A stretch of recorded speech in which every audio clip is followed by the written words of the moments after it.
Hello, good morning to all class fifth के बच्चे जो हिंदी पढ़ने वाले हैं। आज हम उनको एक नया पाठ पढ़ाएंगे, पाठ 15, अलमारी की सीख।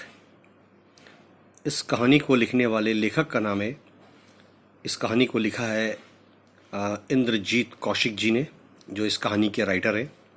पेज नंबर 111 है, पाठ 15, अलमारी की सीख, भाग 1। क्लास फिफ्थ जो हिंदी वाले बच्चे हैं, इंद्रजीत कौशिक जी कहते हैं इस अलमारी की सीख कहानी में पुरानी चीज़ों से भी लेखक ने इंसानों को, मनुष्यों को समझाने का प्रयत्न किया है। तो इस अलमारी की सीख से हमें क्या शिक्षा मिलती है वो आपको आगे पाठ जब आप पढ़ेंगे तब आपको मालूम होगा। तो पेज नंबर है 111, भाग 1, पाठ 15, अलमारी की सीख। शुरू करते हैं। शहर की उस लाइब्रेरी में बहुत सारी पुस्तकें थी। लाइब्रेरी, पुस्तकालय। लाइब्रेरी का होता है पुस्तकालय, जहाँ बहुत सारी किताबें होती है पढ़ने के लिए, किताबों का घर। पुस्तकें अलमारियों में लाइन से लगाई हुई थी।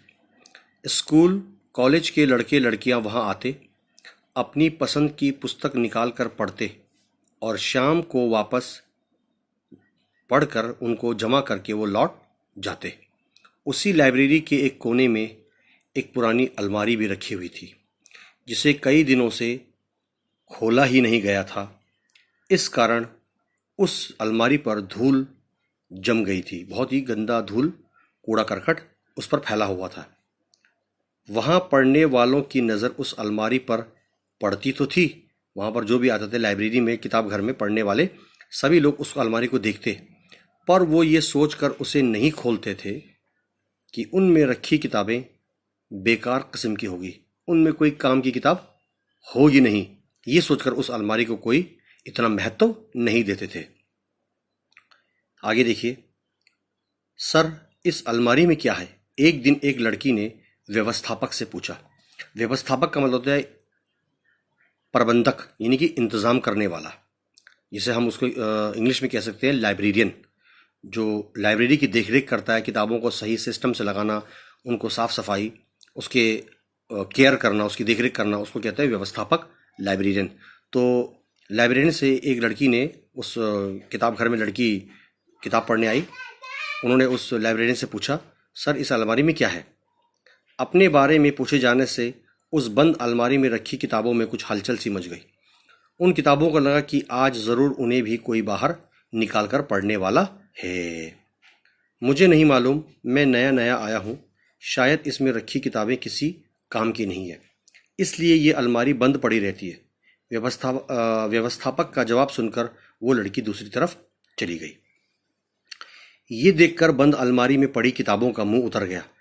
अलमारी के अंदर रखी हुई किताबें वो सोच रही थी कि शायद अब हमारी बारी आएगी, हमें बाहर का माहौल देखने को मिलेगा, हमें कोई खोलकर पढ़ने वाला है। ये सुनकर किताबों का मुंह उतर गया, वो बहुत मायूस हो गए, उनकी उम्मीदों पर पानी फिर गया। आगे देखिए, पेज नंबर है 112। इन लोगों को क्या पता कि मेरे पन्नों पर कितनी अच्छी अच्छी कहानियां हैं। अगर कोई मुझे पढ़े तो पूरी ख़त्म करके ही उठे। उन किताबों में से एक किताब बोली, अपने मुंह मियाँ मिट्ठू मत बनो, यानी अपनी तारीफ मत किया करो। किस्से कहानियां पढ़ने की फुर्सत आजकल किसे है? तो बेकार हो चुकी है। आज का युग मेरा है। विज्ञान की किताब ने कहानियों की किताब से कहा, साइंस की किताब ने कहानियों की किताब से कहा, भी आजकल का ज़माना सिर्फ विज्ञान का ज़माना है। तुम दोनों बीता हुआ कल हो। आज का युग मेरा युग है। मेरे बिना आजकल किसी का काम नहीं चलता। तभी कंप्यूटर के ज्ञान वाली पुस्तक मैदान में कूद पड़ी। ये दोनों की बातें सुनने के बाद कंप्यूटर की किताब ने ज़ोर से बोलने लगी और वो मैदान में आकर बोलने लगी कि आज का जो ज़माना है वो मेरा है। उसकी बात से थोड़ी देर के लिए वह खामोशी छा गई, पर तभी कविताओं की किताब को भी जोश आ गया, जो जिसमें पोएम कविताएं, नज़्म वगैरह भरी रहती है, उस किताब को भी जोश आ गया। उसने भी ज़ोर से कहा, 100 साल पहले भी कविताएं पढ़ी जाती थी और आज भी पढ़ी जाती है। हमारी बात ही कुछ और है। अभी ये बात पूरी भी नहीं हो पाई थी कि इतिहास की पुस्तक ने उसे धक्का दे दिया। फिर क्या था? किताबों में खूब जोर से तू मैं बहस शुरू हो गई। हर कोई खुद को श्रेष्ठ साबित करने के लिए तर्क दे रहा था। हर कोई किताब अपने को एक दूसरे से बेहतर, एक दूसरे से काबिल पेश करने के लिए, साबित करने के लिए एक दूसरे को तर्क दे रहा था, सबूत दे रहे थे। इतने में कहीं से एक चूहा अलमारी में घुस आया।